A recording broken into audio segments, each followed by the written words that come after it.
I have my own freedom of speech, and I can say You what don't have I freedom of interpret. speech. According to your Quran, you're an awra, and you are the property of a man if you're married, or until you're married, you're the property of your father. Are you married? Yes, I am married. And your husband's letting you speak? Yeah, Wow. Is he a good Muslim? we are good Muslims. It's not you He's who letting you decide. speak? It's not you who can decide we are a good Muslim or not. No, because unless your husband gives you permission, you can't do much. That's in your Quran and the Sunnah. So he gave you permission to speak live? Permission Does to he know you're speak? doing this? Permission to speak? What do you mean? Live to non-Muslims. Islam has the most beautiful rights for women. Like beating you up, chapter 4, verse 34? That's beautiful? That's your interpretation. Okay, explain to me what idrubuhunna means. Daraba. I don't know that. Okay, Yasmin, why don't you go pray? You're not gonna talk. There's no point in talking to each other. You don't know much. I'm just being honest, because Muslims say, "Oh, Sam, you pick on." Your interpretation is Okay. your own interpretation. So do not. Are you okay? Okay, let's talk about. Are you okay with your husband if you wanted to having 4 wives and concubines? You okay with that? That's a very good topic there. Are you okay with it? I'm not going to answer your question without getting into details, because What details? Quran statements are very, very profound. Okay, 434 and 4:3, chapter 4, verse 3. Marry if you want 2, 3, or 4, and if you can't deal fairly, 1, and as many as your right hands possess. Okay, what's unclear about that? Okay, first off, a man cannot marry a second wife if the first wife does not give permission, According to what school? according to my understanding. Okay, but I'm saying, did your prophet get permission of the 9 wives to marry one another? Absolutely. So you mean if I show you Aisha complaining that if she had a choice, she would keep Muhammad to herself? What was Aisha saying? I don't know. So why are we talking, man? You don't know. Every time I want to quote something, you're going to say you don't know. Why don't you go sleep or do... By the way, when you do Fajr, do you flush water in and out of your nose 3 times? Yeah. Like when you do wudu for Fajr prayer, morning prayer. do you, Yeah. 3 times, right? You and your husband? Yeah. Okay, so... Everyone who does the wudu should Well, let's do keep that. it with you and your husband. So when you're about to do Fajr, morning prayer, you have to do wudu and you put water in and out of your nose 3 times, you and your husband. Do you know why you and your husband do that? To clean out our nose. No, because Muhammad said to flush Satan out of your nose because he sleeps in your nose. That's one. Okay, that's Do you even believe more that? deeper. That's more deeper. But do you believe that? I gave you a very basic thing. Yeah, but do you basic believe that? explanation. Do you believe I gave Satan you a stays in very your nose? basic explanation. But there are not just this or just for cleansing. There are so many benefits. That's not my question. Do you so believe... many benefits in cleaning your nose and No, your the benefit is to flush Satan out of your nose. Here it is. Here it is. Narrated Abu Hurairah, the Prophet said, if any one of you rouses from sleep and performs ablution, he should wash his nose by putting water in it and then blowing it out thrice, because Satan has stayed in the upper part of his nose all the night. Okay, and this is Sahih Bukhari. Let me get you the link from sunnah.com. Here's the link. Sahih Bukhari, volume 4, book 54, hadith 5. Man, my eyesight's bad. Let me see. 16. Here it is, the link, so you don't think I'm lying. So Muhammad said that's why you do it, because you got to flush Satan out of your nose. So is Satan in your husband's nose?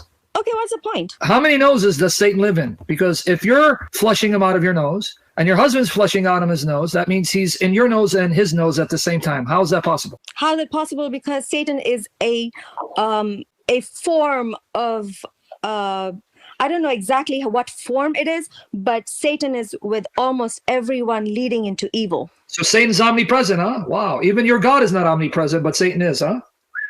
God is always present, always watching, and So is Allah, you know why. And you know I didn't why say Satan Allah's was watching. sent, right? And Okay. you know why Satan is sent, right? And you know why Satan is there, right? I didn't say Allah is watching. I know you believe he's watching. I didn't say that. Satan, unlike Allah, is with you and your husband and all the Muslim noses at the same time. So he's here in your noses, all of you.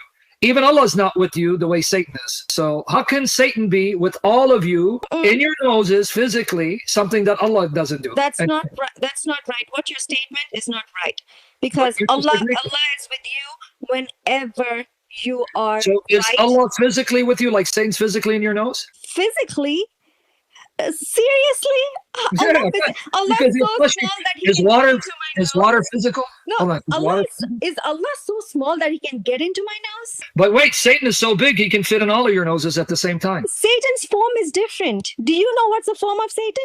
I don't want to find out, but you should because he's in your nose I right don't now. know. You I don't don't flush know him out. either because that's ilm But he's al-ghaib. in your nose right Do now. you Did know you what is flush him ilm out? al-ghaib? Ilm al-ghaib means knowledge of the unseen. I just Okay, told you. good. Okay, good. I know it is, but before you go on, Satan's in your nose right now. Do you know that, right? I don't know.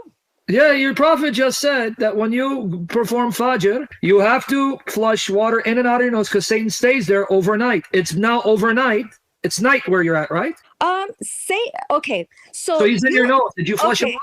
Okay, No, Satan. did you flush him out? Because maybe that's why you're having a hard time understanding me. Because Satan's in your nose, occupying himself, confusing you. That's why you can't understand. So he's in your nose right now. Did you flush him out? Go flush him out. Maybe you can. Satan is not in my nose as long as I remember Allah subhanahu wa ta'ala. That's not what Muhammad said. Muhammad said he's there in your nose until you flush him out before Fajr prayer. Another question I want to ask you. When the call to prayer, adhan, is made, it says Satan farts. He likes to fart so he doesn't hear the call to prayer. So does Satan fart really? Does he blow winds? And if he does, how nasty is the smell of his farts? What? I haven't heard this. Say that again. Oh, hold on. Let me give it to you. Yeah, it's your prophet said that when there's a call to prayer, the adhan, Satan blows wind, farts so loud so he doesn't hear it and he takes off. So I want to know, here, you're laughing at your prophet? Stuck for Allah. Here it is, man. How are you laughing at your prophet? Here you go. Sal Bukhari. I'm not. That's Volume that's, one, that's your own way of describing it. Okay, here. Sal I'm Bukhari. not laughing at my beloved Prophet Muhammad. Okay, peace Sal be Bukhari. upon him. That's your way of describing, buddy. Okay, let me read it for you.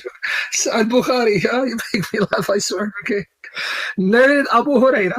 Allah's messenger said, when the adhan is pronounced, Satan takes his heels and he passes wind. So he farts, passes wind, he farts with noise, a loud fart. During his flight, in order not to hear the adhan. This is Sahih Bukhari, and then he comes back when the adhan is finished. Volume 1, Hadith 582. So not only does he fart, it says with noise. So Where that does it? Where Allah does Akbar, he goes, Where and he does, runs. where does it say it farts? What do you think the word passes wind means in Arabic? This is your interpretation, Sam. Okay, so what is passing wind? He blows, he whispers. The passes wind might have other meanings The too. word means he farts. You can take any meaning out of your own desire. In Arabic means he farts and he farts loud. Okay, is this fart? Does it smell? Does it smell as bad as my farts when I'm drinking protein shakes? I don't want to talk on this indecent. No, by the way, I'm quoting the sunnah of your prophet. This is Muhammad. Why are you ashamed of the sunnah? Stuck for Allah gets stuck. It says passes wind. Passes wind does not The mean word always means fart. farts. It, This is it, it's not always. It doesn't always mean fart. Sam. Oh, so you mean he's going? He's just passing them by going. I don't know. All right, now, has there been times where you haven't woken up for morning prayer, Fajr? Very few times. Very few times, right? Do you know why you didn't wake up for Fajr? Shaitan. Shaitan, why? You know, how did Shaitan stop you? Because I listen to Shaitan. No, because he pissed in your ears. No. Yeah, here. I listened to Shaitan. Shaitan said, No, here. "Oh, you know what? You're so tired. Don't wake up. It's okay if you No, don't." it's because he pissed in your ears. He whispers in my ears. This is That's the what sunnah you of your interpret prophet. as Yes, ma'am. hisses in your ears. Yes, man. This is the sunnah of your prophet. It says, here it is, Sahih Bukhari. There's the link. I'm going to send it in private chat. It says, a man did not wake up for Fajr prayer. He didn't hear the call to adhan because Satan pissed in his ears, was pissing in his ears. Here it is. So you didn't get up because that time. Is that a story? Like an event happened? Here, Or narrated Abdullah. is it like Narrated Abdullah. I'm reading the hadith. Narrated Abdullah. It was mentioned before the Prophet that there was a man who slept the night till morning after sunrise. The Prophet said he's a man in whose ears Satan had urinated. So Satan pissed in his ears. So did Satan piss in your ears? Is that why you didn't get up? Satan whispered into me saying that you're so tired. Don't wake up. It's he didn't- okay to not pray Fajr. Okay, That's so why he I didn't pray. didn't piss in your ears. No, I don't think so. So, but he did piss in this man's ear. So you're okay with saying he pisses, he takes a leak, he farts, he stays in your nose. You're okay with that? Now, did you know that one Muslim, a Sahaba, a companion Muhammad, He stoned a she-monkey because she committed zina. She cheated on her husband. A group of monkeys started stoning a she-monkey because she committed zina, adultery. A group of monkey started stoning a female monkey. Yeah, here it is. Here it is. Let me get it for you. Sahih Bukhari, Volume 5, Book 58, Hadith number 188. During the pre-Islamic period of ignorance, Jahiliyyah, I saw a she-monkey surrounded by a number of monkeys. They were all stoning it because it had committed illegal sexual intercourse. They were stoning her because she committed zina. I too stoned it along with them. So you believe that monkeys can commit adultery and they should have the Sharia applied to them? They should be stoned? Okay, this one, for this hadith, I cannot talk about it because I need to first consult with an Islamic scholar, because first off, this is about pre-Islamic period. That's something gives me like, what pre-Islamic period, and how does this man know about this? I need to make sure if this is right, and I need details on it. And if I don't know, I cannot talk about it. Okay, what do you think about Muhammad saying that Jews were turned into rats? Muhammad? Your prophet, yeah. He said that there were some Jews, they were cursed, they were turned to rats, and then later he found out. Where is this? Oh, okay, I'm going to give it to you. It's Sahih Bukhari. Now, let me tell you how brilliant your prophet was. How did he realize that they were turned into rats? Watch his genius. This shows he's a prophet, by the way. Okay.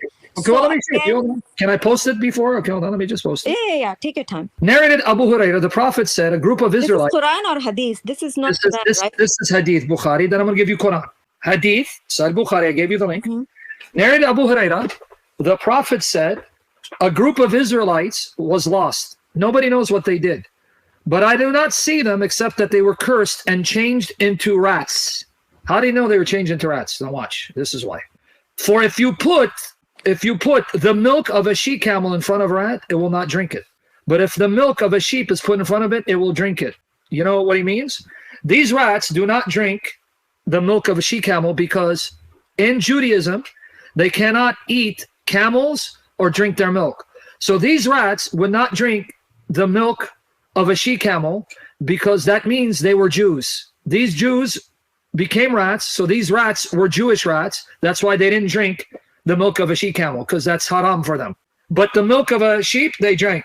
I told this to Ka'b, who asked me, did you hear it from the Prophet? I said, yes. Ka'b asked me the question several times. I said to Ka'b, do I read the Torah? I tell you this from the Prophet. So you see the genius of your Prophet? Your Prophet realized, like a genius, hey, these rats, they don't drink the milk of a she-camel. When I put the milk of a sheep, they drink.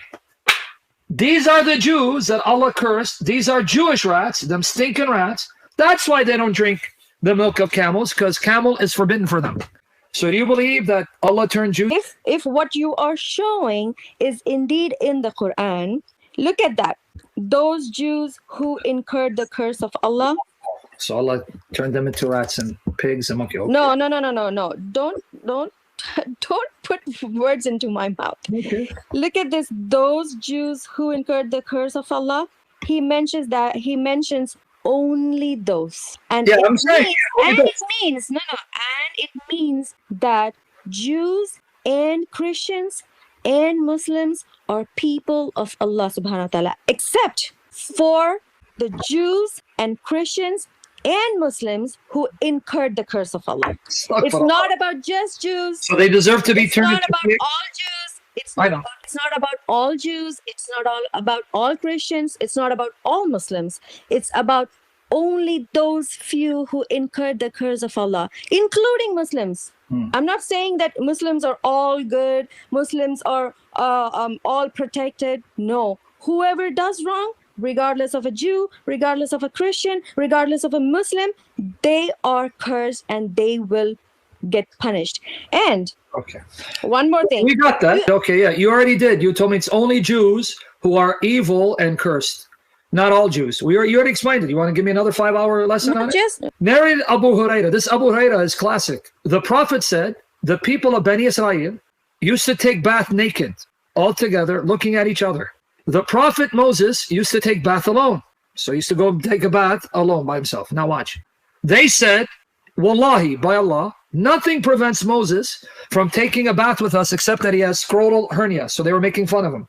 He's embarrassed to take bath with us because he has a physical defect. Okay, now watch. This one I need you to help me understand. So once Moses went out to take a bath and put his clothes over a stone. Pay attention now, Yasmin. Over a stone. And then that stone ran away with his clothes. Wow. The stone ran and stole the clothes of Moses. Then what did Moses do? Moses followed that stone. He chased after that stone saying, my clothes are stolen. Hold on, I'm sorry. My clothes are stolen. My clothes are stolen. Wait, let me finish it. The people of Bani Israel saw him and said, Wallahi, Moses has no defect in his body. Moses took his clothes, and began to beat the stone. Ya kafir, ya munafiq. Abu Huraira added, by Allah, there are still 6 or 7 marks present on the stone from that excessive beating.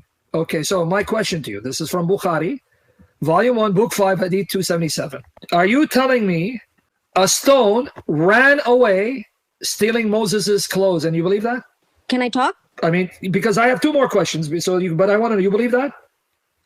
Yeah. Okay. Do you want my response now? Before you do, let me ask you a second one, then I'll let you respond. Second question. So you believe Allah caused the stone to run away with the clothes so that Moses could run naked, fully naked, in front of the entire Bani Israel, women and children, married women, looking at Moses' naked body, seeing his genitals as he's running, to show that Moses' body is perfect. Do you believe that too?